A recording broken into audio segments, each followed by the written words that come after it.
Hi, I'm Kim, founder and CEO of Captis Aire. Did you know that there's about 1 gallon of turpentine or terpenes in every oven-dry ton of wood product produced from drying green pine wood? And that these terpenes are very valuable and could be sold as a renewable fuel? Did you know that customers could implement a new air pollution control device that could enable them to create and sell carbon offsets and help them to meet their sustainability goals, as opposed to creating more carbon emissions?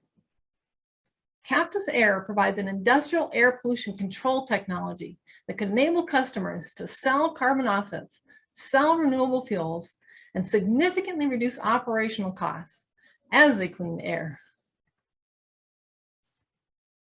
Today, when biomass is processed, including drying green pine wood, volatile organic compounds, or VOCs, are volatilized off this wood.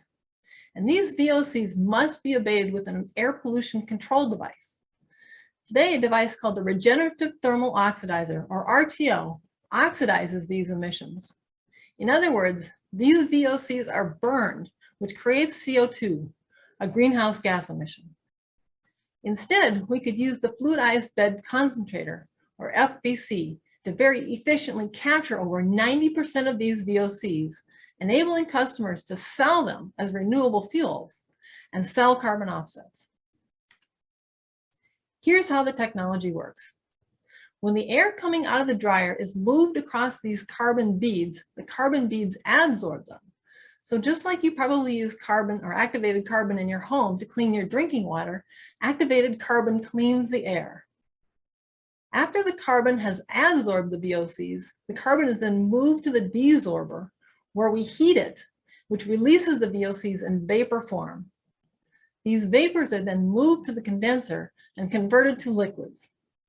Here you can see a picture in the lower right-hand corner of what the trays look like with the beads fluidized in them. So terpenes, or turpentine, is in the sap of pine trees. So when we dry this wood, we're driving off these terpenes, which we can capture, and users can capture and sell them as renewable fuels, including as a sustainable aviation fuel. Here you can see a sample of the terpenes that we collected here from our pilot trial. Here you can see they're beautiful, clear, colorless, and they smell a little bit like a pine tree.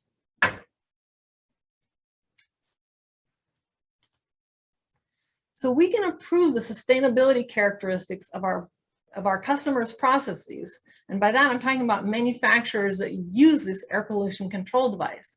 And that's because we can significantly reduce the energy usage of the FBC as compared to the RTO by reducing or eliminating the natural gas that they use and reducing electricity usage.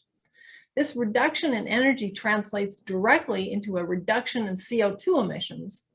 And this reduction can be measured, registered, and verified using accepted carbon accounting methodologies, and then can be sold as carbon offsets. These industrial carbon offsets that would be typical for switching from an RTO to an FBC would be sold for about $5 per ton.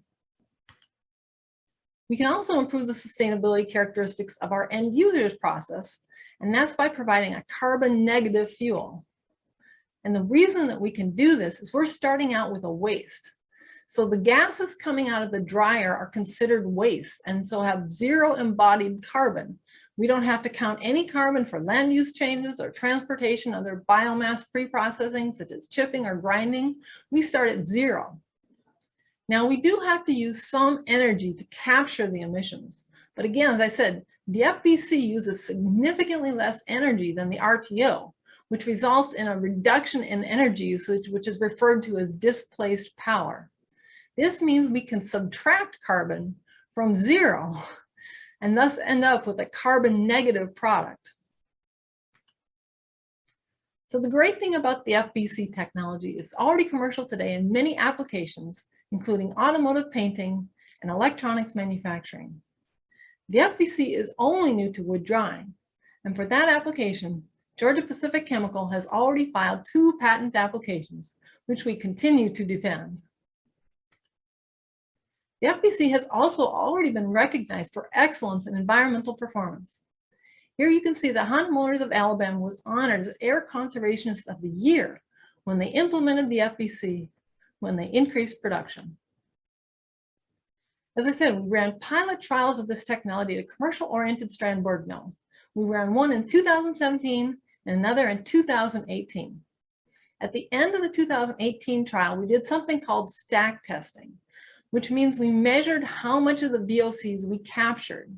And as you can see from this chart here, we captured over 90% of the VOCs, which is important because it meets the applicable standard, which is the PCWP MACT. We were online with this pilot trial for over 1,700 hours over 6 months. In reviewing these results with the applicable environmental agencies, including 2 state agencies and 2 experts from the EPA, in every discussion, we learned that agency personnel were supportive permitting for a full commercial system. Here you can see we can create significant value for our customers with this technology.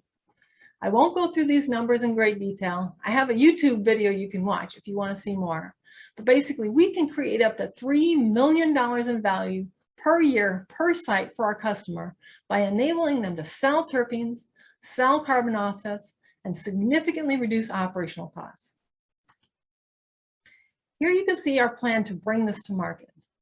Our plan is to collect these raw terpenes feedstocks at a variety of wood product manufacturing sites, especially those in the southeast part of the United States. Ship them to Texas, where we have a toll manufacturer that can convert them to a fuel, and then ship them to the end user, in this case, an airport, for when we're making sustainable aviation fuel. So we're very excited.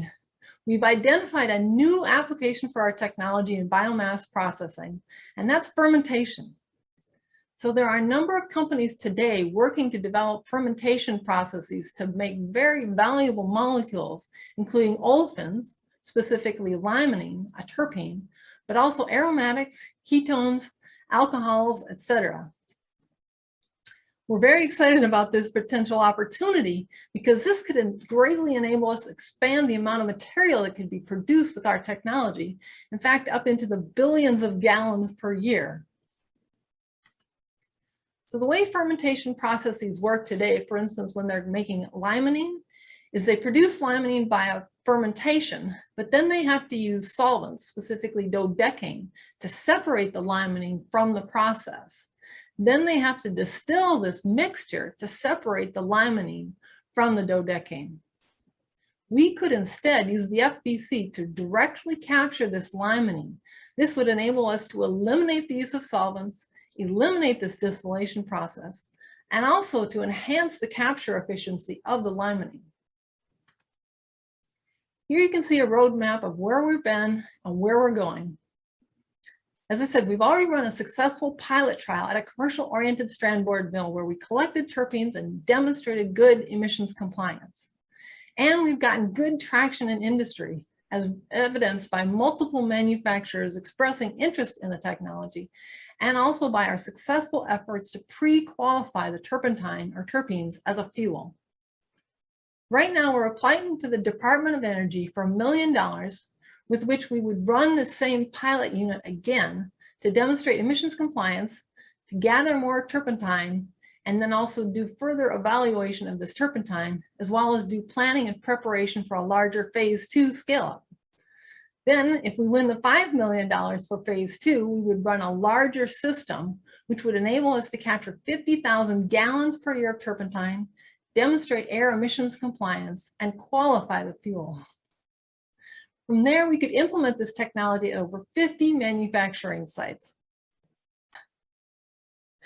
Last but not least, we have a great team. We're working with our good partner, Environmental CNC, with whom we've been working since 2015. And we're working with the University of Dayton, Sandia National Labs, the Department of Energy's RAPID Group, and the Naval Air Warfare Center, all of whom have world-class fuel qualification capabilities. This team has the necessary capabilities, integrity, and passion to deliver. Please reach out to me to learn more. Thank you so much for your time. Thank you.